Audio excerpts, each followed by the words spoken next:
começa mais um Passos Unital, um programa que discute a rotina e as relações sociais de minorias. O tema é o transtorno do espectro autista, o TEA, ou somente autismo, uma condição de saúde que afeta o desenvolvimento, o comportamento e a interação social dos indivíduos. A estimativa é que no Brasil pelo menos 2 milhões de pessoas estão nessa condição e que o autismo afeta entre 1 e 2% da população mundial. No estúdio com a gente, o nosso personagem, Gabriel Espanha, aluno do 5º semestre de História aqui da Unital. Gabriel, seja muito bem-vindo. Muito obrigado, Michael. Eu estou muito feliz de estar aqui. Muito obrigado. A gente que está muito feliz de receber você aqui, viu? Muito obrigado. E também a professora de Educação Inclusiva e Diversidade, Luciana Magalhães. Professora, obrigado pelo convite, seja muito bem-vinda. Eu que agradeço, muito bom estar aqui nesse papo com vocês. Muito legal, nossos papos geralmente estão sendo bem legais. A gente vai começar com as perguntas com o Gabriel, mas a senhora fica à vontade para poder fazer alguma observação, tá bom? Fique à vontade. Gabriel, você lembra quando e como foi o diagnóstico do seu transtorno? Eu não lembro a idade, mas eu lembro que eu era bem pequeno, assim. E logo que eu fui diagnosticado,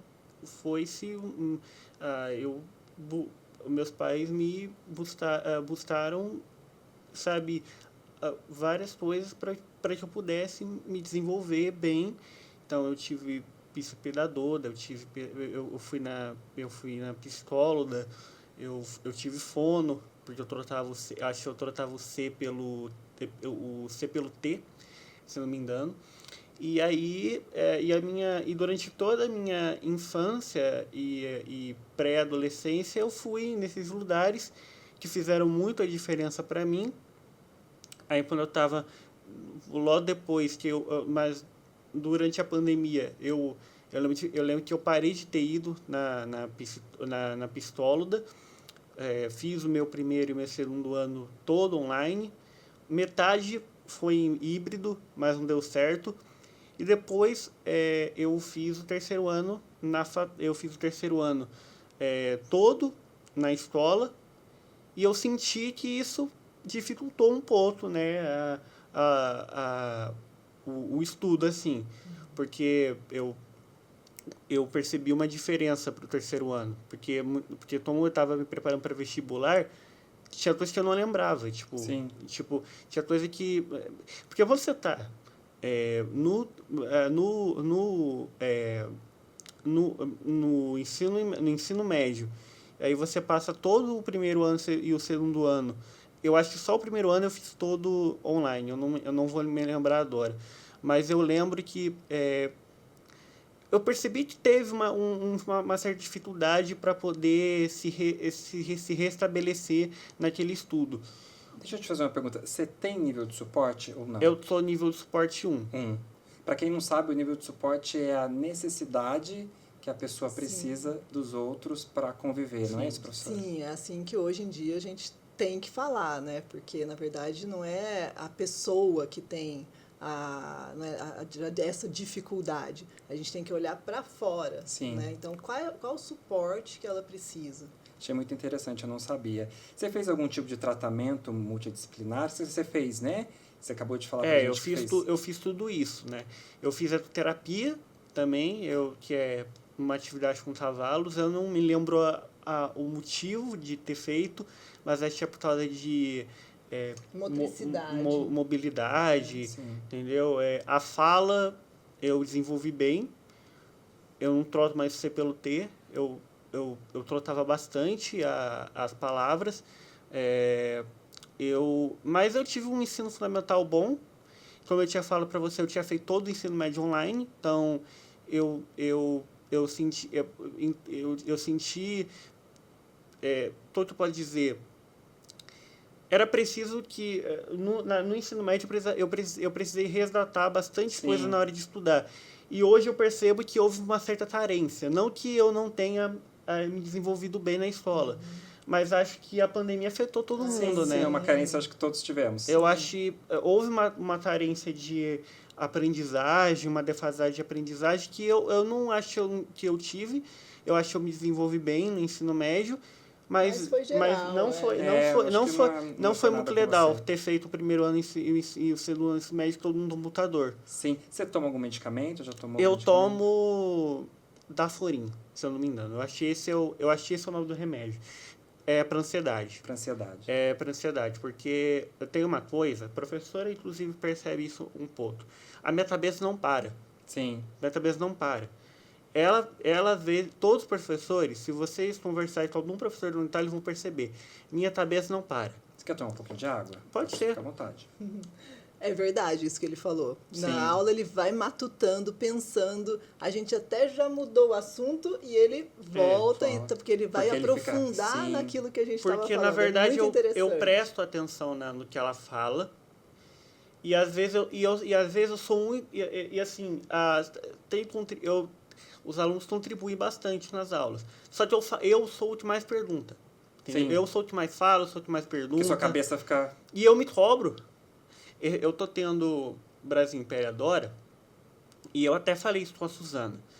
Eu não tô tendo dificuldade para fazer os textos. Eu pego o texto e aí eu faço um estrito em cima dele, entendeu? Porque eu acho que eu consigo desenvolver melhor Sim. o texto assim. Eu não faço simplesmente, eu não pego simplesmente trecho do texto para fazer uma linha de raciocínio, como eu fazia antes. Eu pego ele, faço um texto e às vezes eu faço uma citação usando aquele texto. É muito bom fazer isso, entendeu? É legal fazer isso.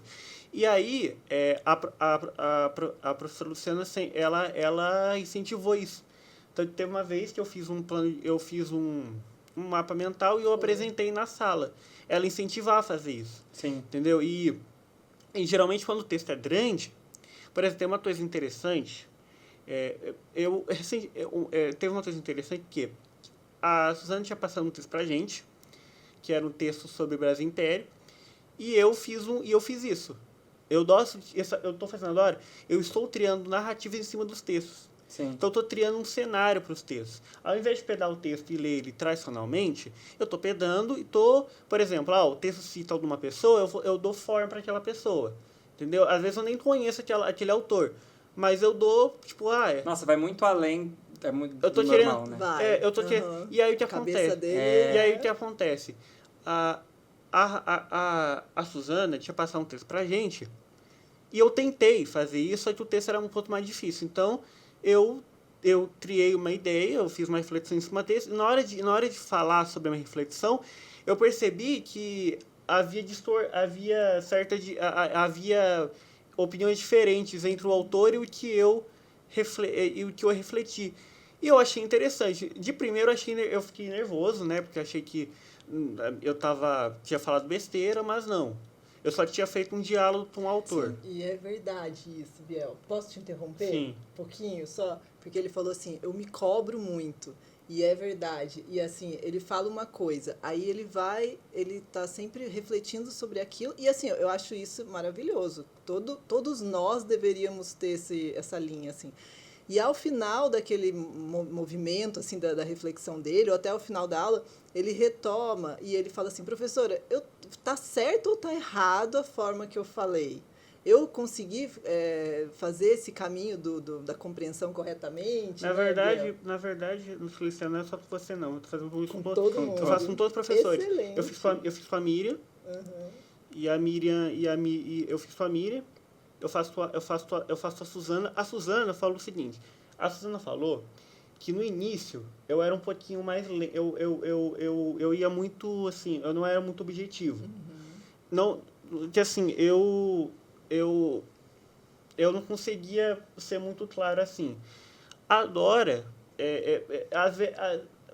eu às vezes percebo, por causa que às vezes eu estou ansioso, às vezes eu fico... Às vezes eu tento falar uma coisa, e às vezes eu gaguejo, Sim. e não consigo falar o que eu estou querendo falar. Uhum. E isso aconteceu, inclusive, na aula da Suzana. a aula tinha sido muito boa, mas eu fiquei assim, eu me cobro para mas é só, uma coisa que assim, é só na matéria dela. Eu Entendi. cismei com isso, entendeu? A gente tem 2 perguntas agora das alunas aqui da Unital, da Maria Clara Benedito Matos e da Yara Giovana Teixeira dos Santos. Põe aí pra gente ouvir a pergunta dela. Oi, meu nome é Maria Clara, ela é Giovana. Estamos cursando o primeiro semestre de Medicina Veterinária na Unital. E a nossa dúvida de hoje é como que funciona o sistema de adaptação dos autistas nas universidades e para saber se eles têm algum professor auxiliar para ajudar eles na matéria. E aí, professora? Bom, como vocês viram, o Gabriel não tem, né? O Não, Gabriel não tem. auxiliar. Vai depender Então, o Gabriel não precisa desse suporte. Não precisa desse suporte. Vai depender de cada pessoa, do desenvolvimento dele ao longo das aulas, se ele precisa, do nível de suporte, como a gente falou inicialmente. Então, se ele vai precisar de alguém ao lado para que promova uma maior socialização, para que ela possa fazer toda a interação e usufruir do processo de ensino-aprendizagem, né? Então, sim, a Unital tem, né, a disponibilização de monitores que ficam com esses alunos nos momentos que ele precisa, não necessariamente ao longo do processo todo do curso, né, que ele vai precisar. Às vezes precisa 1 semestre, 2. O Gabriel, desde o começo, não precisou. precisava. Ah, que bom. E a adaptação também, você falou... Na verdade, uma coisa quando eu entrei, a primeira coisa que perguntaram, que a minha mãe se preocupou comigo, foi a questão do tempo de prova. Por quê? Há alguns anos, quando eu estava no ensino médio, eu demorava muito para fazer prova. Muito para fazer prova. E era por causa de ansiedade, Sim, era por causa isso que eu ia falar, e era simulado. Então, teve uma vez, inclusive, que os professores tinham que fazer eu parar, porque eu não queria parar e fazer prova. Aí o que acontece? Hoje isso não é mais uma problemática. Porque hoje eu consigo fazer prova no tempo determinado. Às vezes demora, às vezes só fico eu ou 2 alunos, que eu acho um pouco... Porque eu acho impressionante às vezes, porque tem aluno que termina rápido, eu até fico surpreso, porque eu não consigo fazer isso, entendeu? Mas é que cada um tem seu tempo. Eu não consigo fazer isso. Aí você usufrui do tempo todo, do tempo inteiro, né? E aí o Tudo que bem. acontece? Mas eu consegui desenvolver bem isso. Só quando está fazendo o simulado do ENAD que eu não consigo ver, às vezes, que às vezes demora um pouco. Mas ENAD é uma coisa que não é objetivo agora, né? Sim. O ENAD só faz parte da formação.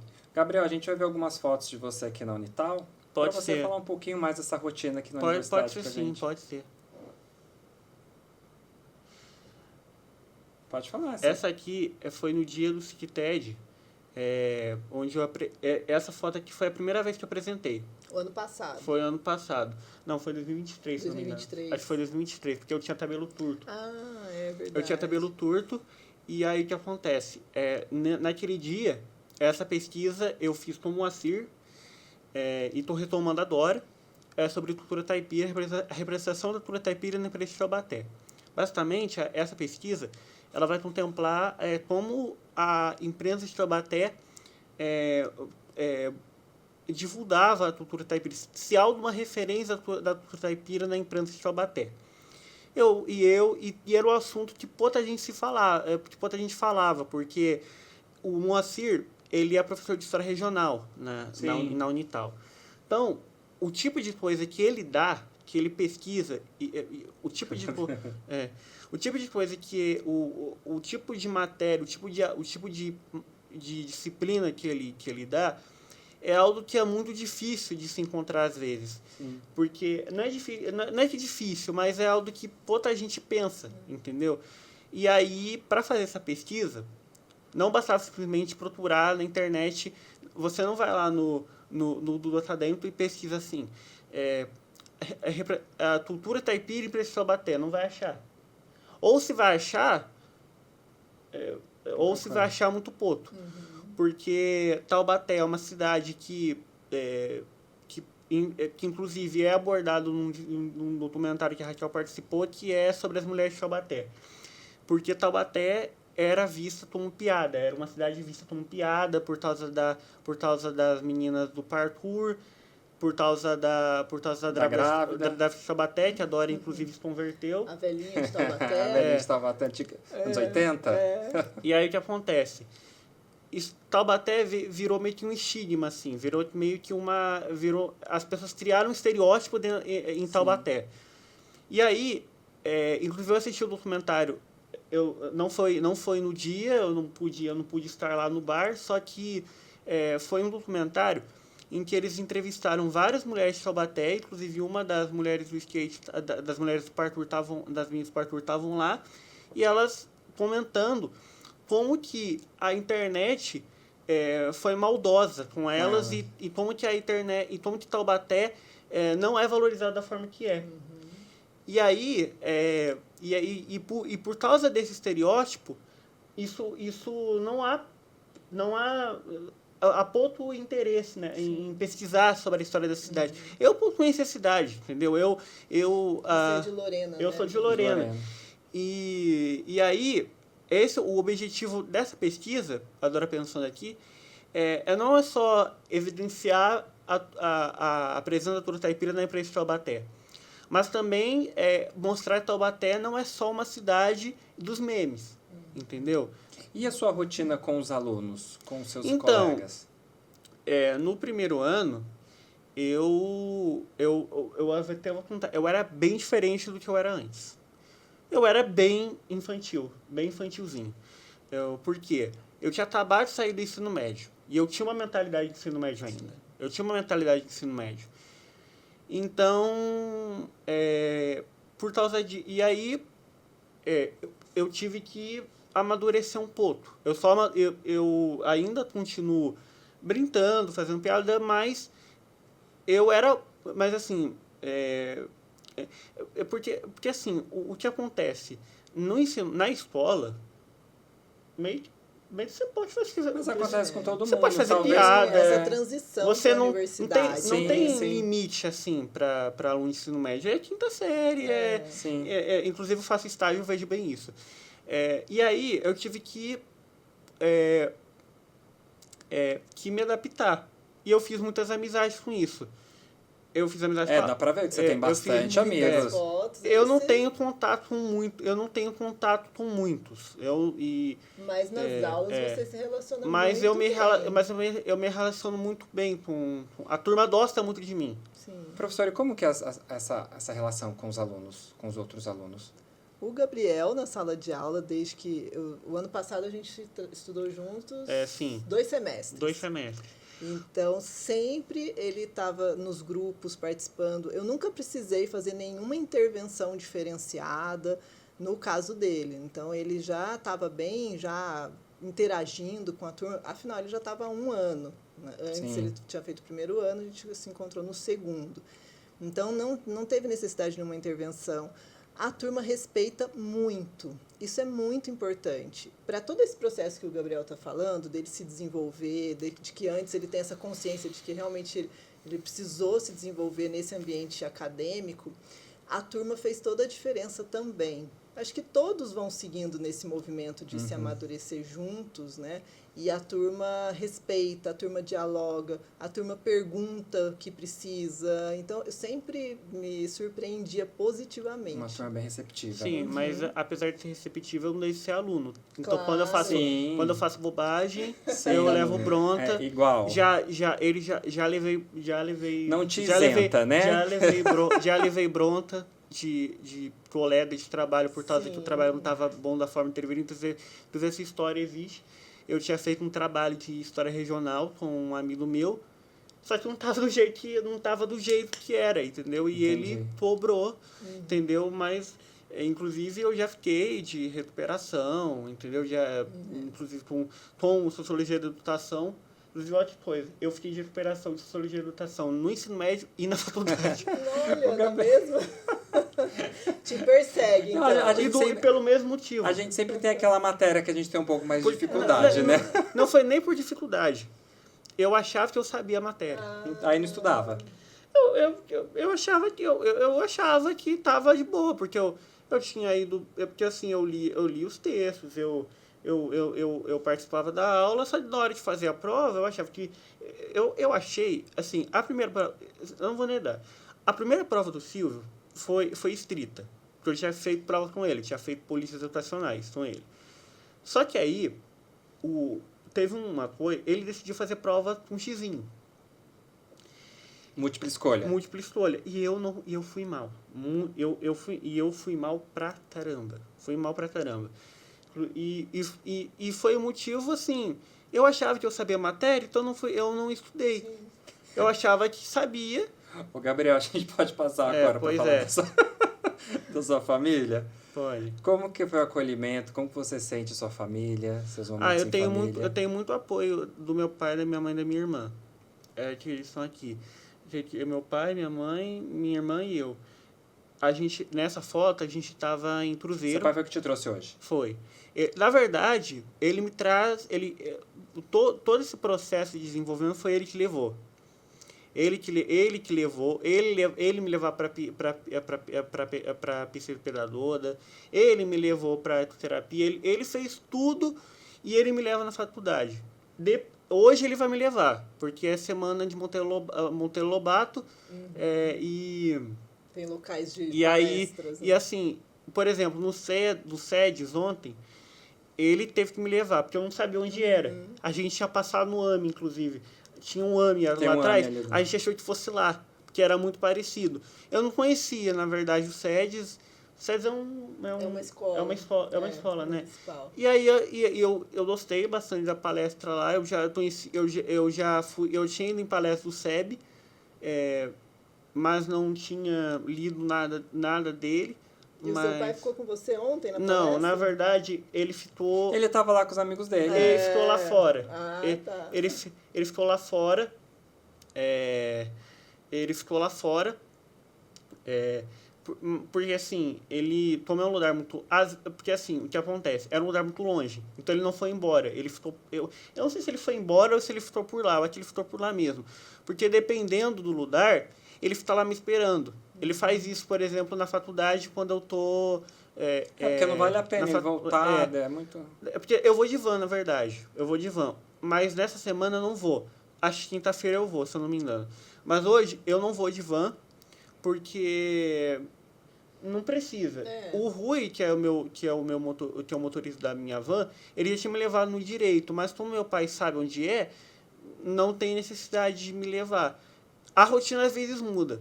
Professora, essa rotina, a família toda tem que se adaptar, né? Sim, mas é muito bacana isso que o Gabriel acabou de falar.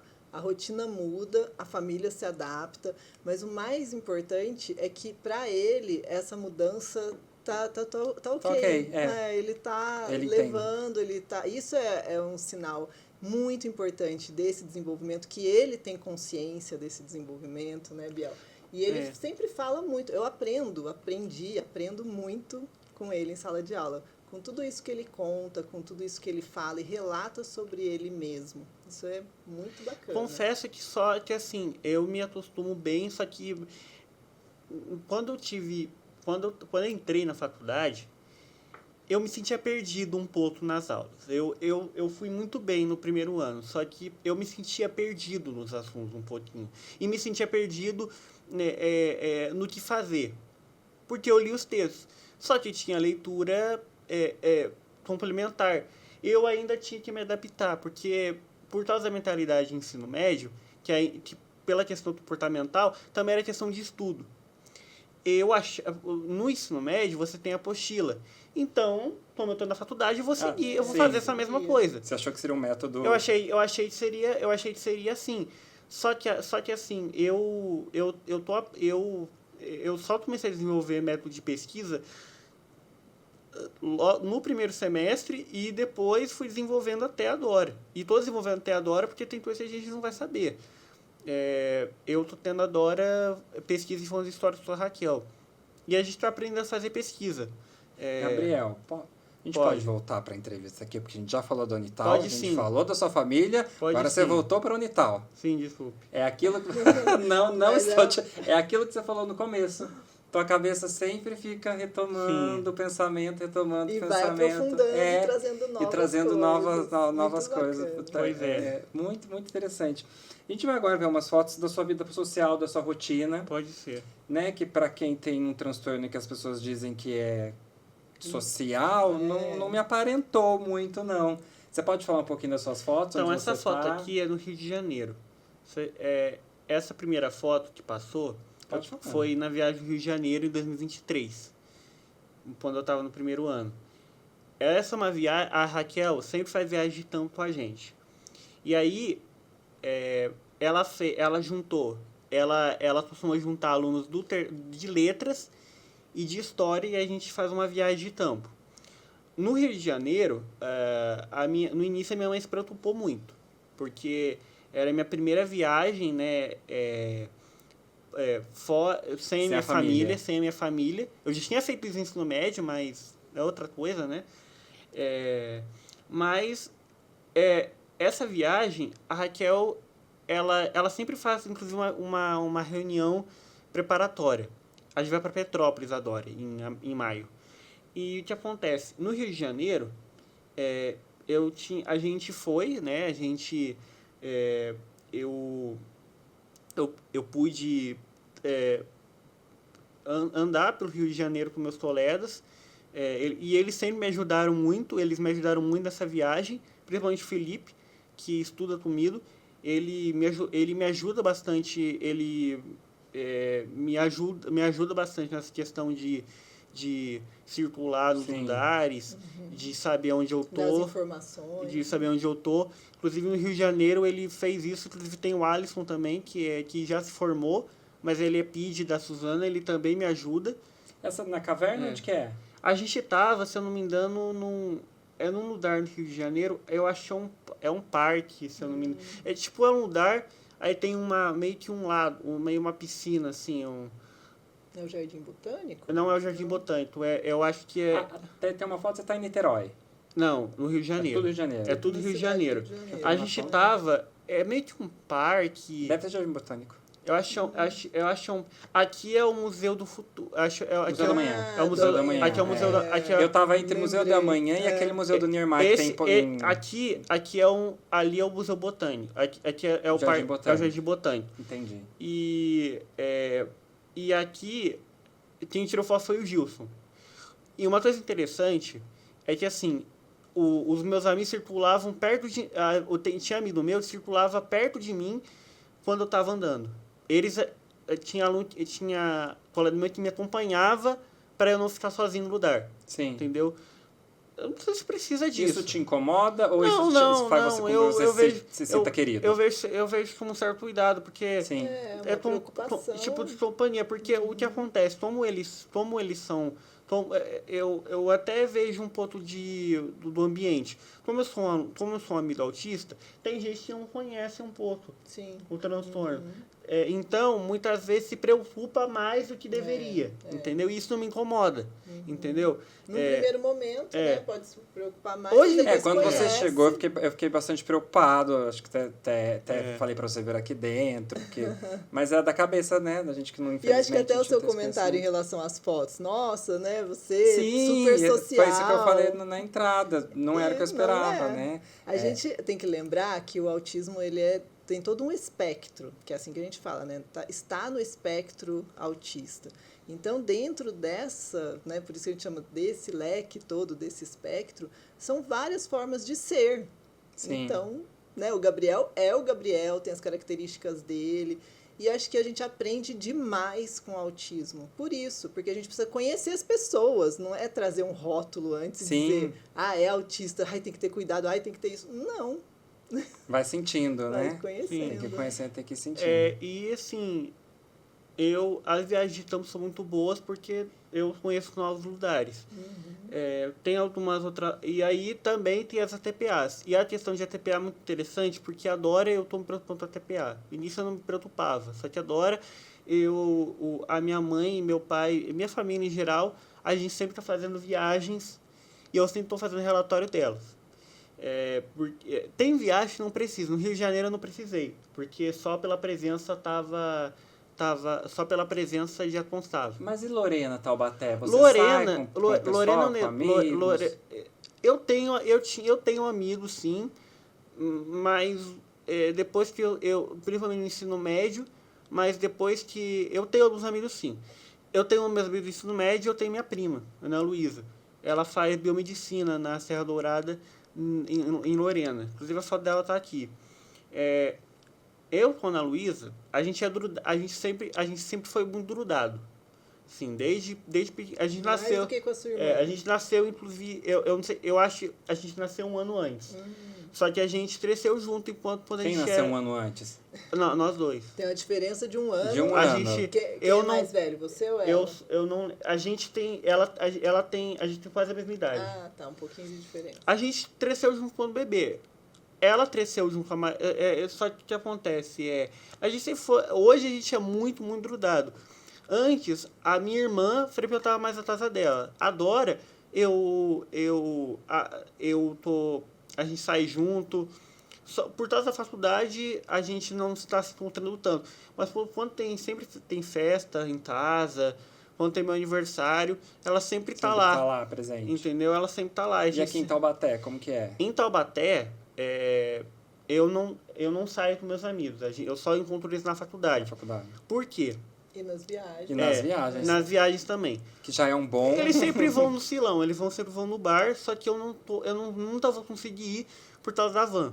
E o motorista não vai me pedar na porta do bar. No Silão, né? E aí, e assim, a minha mãe sempre, ela quer que eu participe. Teve um momento que a minha mãe, ela queria que eu participasse, que ela queria que eu socializasse, assim, ela queria que eu fosse nas festas, ela queria que eu fosse pro bar com meus amigos. Só que acontece, não é meu tipo, entendeu? Eu não gosto muito de festa grande, entendeu? Essas festas universitárias, não é o tipo de coisa que eu gostaria de experimentar. Não, você não gosta. Tá tudo bem, normal. Nunca gostei. Mas assim, é normal isso. De resto, participa de tudo. O resto eu participo de tudo. Normalmente, né? Então, a gente tem um povo fala aqui. A Helena Cardoso, ela é estudante e ela vai fazer uma pergunta que é um pouco técnica. E o professor Marcelo Fonseca, ele vai responder pra gente. Ele é neuropsicólogo. Eu queria saber se o autismo é uma condição genética. Agora o professor vai ajudar a gente a responder esta pergunta. O autismo é uma condição de neurodesenvolvimento, ou seja, já nasce com o sujeito, é de formação do cérebro. Ele tem uma origem multifatorial, mas sim, em grande parte, ele tem uma origem genética. Tá? Então, quando a gente olha para estudos, por exemplo, que comparam gêmeos idênticos ou familiares de primeiro grau, a gente vê que a incidência é muito maior nessa população, o que já sugere aí uma relevância genética muito grande. Já existem alguns genes que já são catalogados como genes contribuintes para o autismo, tá? E é interessante também que a gente percebe que alguns outros transtornos também têm bases genéticas parecidas. Então, por exemplo, o transtorno de déficit de atenção e hiperatividade, por exemplo, já tem genes compartilhados com o autismo. Então, talvez a resposta mais simples para essa pergunta seja sim, o autismo tem uma base genética muito grande, embora seja multifatorial, embora outros fatores possam ser descritos como contribuintes, mas a via de contribuição genética ela é extremamente importante. Isso, professora. Muito boa explicação. E é legal que ele falou dos fatores contribuintes, né? Então, é uma questão genética, então, ou seja, é da pessoa. Mas os fatores sociais vão contribuir ou não. Né, para o desenvolvimento. Sim, então a gente tem a última pergunta aqui. A Dalva Verônica, ela é inspetora de alunos aqui do Balbi.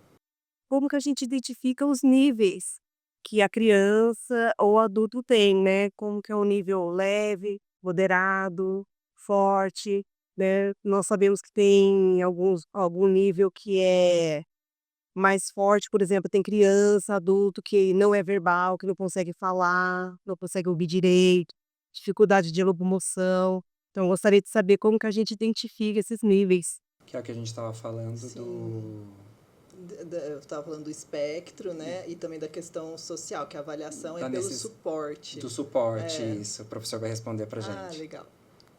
Antigamente a gente falava, né, de autismo leve, moderado e grave, severo. Hoje a gente tem uma tabela de nível de suporte, que é o nível de suporte 1, 2 e 3. Como é definido esse nível de suporte? Primeiro, esse nível de suporte ele é feito principalmente dentro de uma avaliação neuropsicológica, ou seja, o paciente ele tem que ser enviado para fazer uma avaliação neuropsicológica que, junto com outras avaliações, vai fechar o grau de comprometimento desse paciente. Esse grau de comprometimento que vai ser usado para traçar o nível de suporte.